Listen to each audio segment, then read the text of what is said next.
প্রিয় দর্শক, Donald Trump দাবি করেছেন যে তিনি ইরানে একটি বিশাল সামরিক হামলা চালানোর নির্দেশ দেওয়া থেকে মাত্র 1 ঘন্টা দূরে ছিলেন, কিন্তু শেষ মুহূর্তে তিনি নাকি সেই সিদ্ধান্ত থেকে সরে এসেছেন।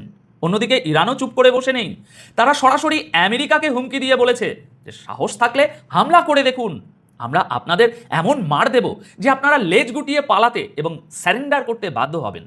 আর এসবের মাঝেই গত 48 ঘন্টায় সংযুক্ত আরব আমিরাতের একটি অত্যন্ত স্পর্শকাতর নিউক্লিয়ার প্ল্যান্টে ইরাকের দিক থেকে ধেয়ে আসা 6টি ড্রোন হামলার চেষ্টা চালানো হয়েছে। আজকের এই ভিডিওতে আমরা এই প্রতিটি খবরের পিছনের আসল জিওপলিটিক্যাল চালগুলো ডিকোড করব। এই যে আমেরিকা আর ইরানের মধ্যে কথার লড়াই চলছে, এর পর্দার আড়ালের আসল কূটনীতিটা কি? কেন আমেরিকা বারবার হুমকি দিয়েও পিছিয়ে যাচ্ছে, আর ইরান কেনই বা এই মুহূর্তে এতটা কনফিডেন্ট? তাহলে চলুন মূল আলোচনায় ঢোকা যাক। একটা অত্যন্ত গুরুত্বপূর্ণ খবর দিয়ে শুরু করছি, যেখানে ইরান মূলত একটি বড়সড় যুদ্ধের প্রস্তুতি সম্পূর্ণ করার কথা সরাসরি ঘোষণা করে দিয়েছে। ইরানের সামরিক বাহিনীর মুখপাত্র ব্রিগেডিয়ার জেনারেল মোহাম্মদ আকরামানিয়া তেহরানে আয়োজিত একটি জনসভায় গতকাল সন্ধ্যায় অত্যন্ত কড়া ভাষায় বলেছেন যে শত্রুরা অর্থাৎ আমেরিকা যদি ইসরায়েলের পাতা ফাঁদে পা দিয়ে ইরানের বিরুদ্ধে নূতন করে কোনো বোকামি করার চেষ্টা করে, তবে ইরানের সেনাবাহিনীর নূতন অস্ত্র এবং নূতন কৌশলের সাহায্যে সম্পূর্ণ নূতন ফ্রন্ট বা যুদ্ধক্ষেত্র খুলে দেবে। এখানে একটা জিনিস বুঝতে হবে দর্শক, এই নূতন ফ্রন্ট খোলার মানে কি? এর মানে হলো গত 40 দিন ধরে ইরান যেসব নির্দিষ্ট জায়গায় হামলা চালিয়েছে, এবার তারা শুধু সেখানেই সীমাবদ্ধ থাকবে না, তারা যুদ্ধের পরিধি এমন সব জায়গায় ছড়িয়ে দেবে যা আমেরিকা বা তাদের মিত্ররা হয়তো কল্পনাও করতে পারছে না। জেনারেল আকরামানিয়া আরও একটি মারাত্মক কথা বলেছেন। তিনি জানিয়েছেন যে মাঝখানে যে যুদ্ধবিরতি সময়টুকু পাওয়া গিয়েছিল, ইরান সেই সময়টাকে বিশ্রামের জন্য ব্যবহার করেনি, বরং এই পুরো সময়টাকে তারা তাদের কমব্যাট পাওয়ার বা সামরিক শক্তি বাড়ানোর কাজে অত্যন্তভাবে লাগিয়েছে। অর্থাৎ পর্দার আড়ালে তারা ক্রমাগত নতুন অস্ত্র তৈরি এবং সৈন্য সমাবেশের কাজ চালিয়ে গেছে। এর পাশাপাশি হরমুজ প্রণালী নিয়ে তিনি যে দাবিটি করেছেন, তা পশ্চিমা দেশগুলোর জন্য সবচেয়ে বড় মাথা ব্যথার কারণ। তিনি পরিষ্কার বলে দিয়েছেন যে এই অত্যন্ত গুরুত্বপূর্ণ সামুদ্রিক রুটটি এখন পুরোপুরি ইরানের সেনাবাহিনীর নিয়ন্ত্রণে, এবং এখনকার পরিস্থিতি আর কখনোই আগের মতো হবে না। আপনারা জানেন যে গ্লোবাল অয়েল সাপ্লাইয়ের একটা বিশাল অংশ এই হরমুজ প্রণালী দিয়ে যায়। ইরান আসলে আমেরিকাকে বুঝিয়ে দিচ্ছে যে তোমরা যদি হামলা করো, তবে আমরা এই তেলের রুট পুরোপুরি বন্ধ করে দেব, যার ফলে পশ্চিমা বিশ্বের অর্থনীতি তাসের ঘরের মতো ভেঙে পড়বে। তাই সিজ ফায়ারের সুযোগ নিয়ে ইরান যে এখন কতটা আগ্রাসী মুডে আছে, তা তাদের এই সমস্ত বক্তব্য থেকেই একদম পরিষ্কার। এবার আসুন দ্বিতীয় খবরটির দিকে নজর দিই, যা সরাসরি হোয়াইট হাউস থেকে এসেছে। গতকাল 19 মে তারিখে আমেরিকার প্রেসিডেন্ট ডোনাল্ড ট্রাম্প সাংবাদিকদের সামনে একটি অত্যন্ত চাঞ্চল্যকর দাবি করেছেন। তিনি বলেছেন যে তিনি ইরানের উপর একটি বড়সড় হামলা চালানোর নির্দেশ দেওয়া থেকে মাত্র 1 ঘন্টা দূরে ছিলেন।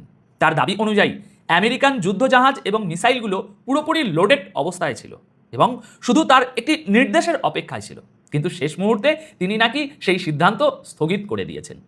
ট্রাম্প আরও দাবি করেছেন যে ইরানের নেতারা নাকি এই মুহূর্তে আমেরিকার সাথে একটা চুক্তিতে আসার জন্য হাত জোর করে মিনতি করছে, এবং তিনি হুমকি দিয়েছেন যে আগামী কয়েকদিনের মধ্যে যদি কোনো চুক্তি না হয়, তবে ইরানের উপর আরও ভয়ঙ্কর হামলা নিশ্চিত। দর্শক, একটু ঠান্ডা মাথায় লজিক দিয়ে চিন্তা করুন। ট্রাম্পের এই কথার মধ্যে একটা বিরাট বড় স্ববিরোধিতা বা কন্ট্রাডিকশন আছে। তিনি একদিকে বলছেন যে ইরান চুক্তির জন্য মিনতি করছে, আবার অন্যদিকে বলছেন যে চুক্তি না করলে তিনি হামলা করবেন। যে দেশ নিজে থেকে মিনতি করছে, তাকে আবার নতুন করে হুমকি দেওয়ার কি দরকার? আসল ব্যাপারটা হলো ট্রাম্প তার দেশের মানুষের কাছে নিজেকে একজন শক্তিশালী নেতা হিসাবে তুলে ধরতে চাইছেন, কিন্তু জিওপলিটিক্যাল বিশ্লেষকদের মতে এটা আসলে আমেরিকার একটা ফেস সেভিং এক্সিট বা মুখ বাঁচানোর কৌশল।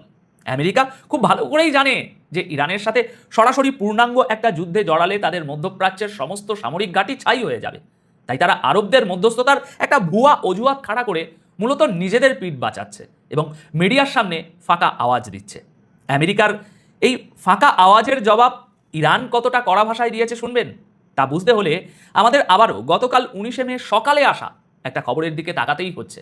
ইরানের নতুন supreme leader Ayatollah Seyed Mostafa কামিনের একজন সিনিয়র অ্যাডভাইজার এবং ভালো করে শুনবেন, আইআরজিসির প্রাক্তন চিফ কমান্ডার মোহসিন রেজাই সরাসরি আমেরিকাকে স্যারেন্ডার করার হুমকি দিয়েছেন।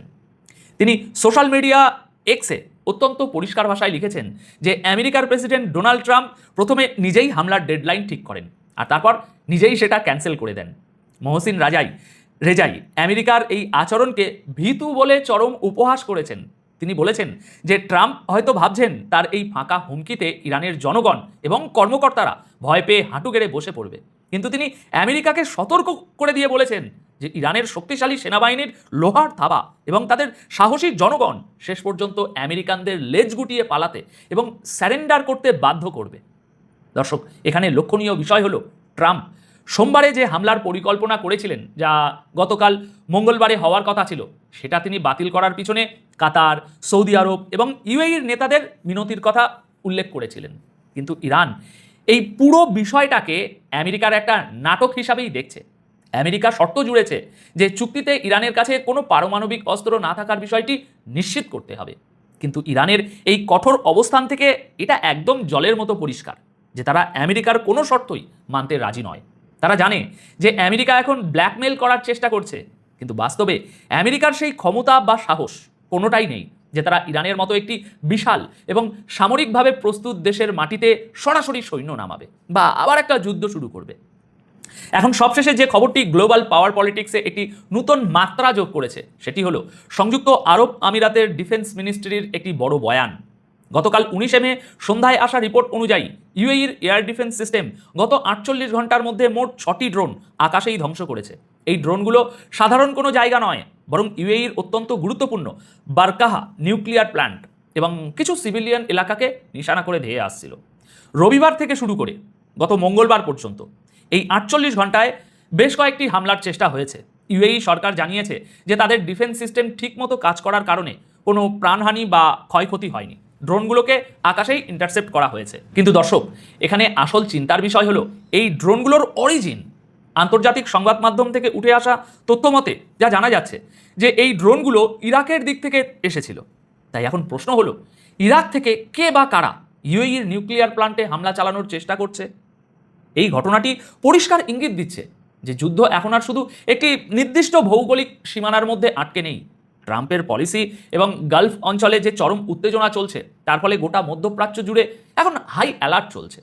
দর্শক, আজকের এই পুরো বিশ্লেষণ থেকে আমরা একটা জিনিস খুব পরিষ্কারভাবে বুঝতে পারছি যে মধ্যপ্রাচ্যের এই দাবার বোর্ডে কেউ কাউকে 1 ইঞ্চিও ছাড় দিতে রাজি নয়।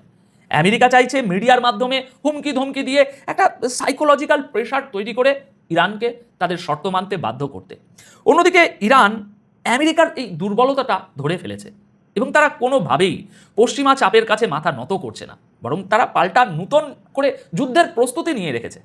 এখন আপনাদের কি মনে হয়, আমেরিকার এই 1 ঘন্টা দূরে ছিলাম টাইপের বক্তব্যগুলো কি শুধুই তাদের দুর্বলতা ঢাকার চেষ্টা, নাকি সত্যিই তারা বড় কোনো হামলার প্রস্তুতি নিচ্ছে?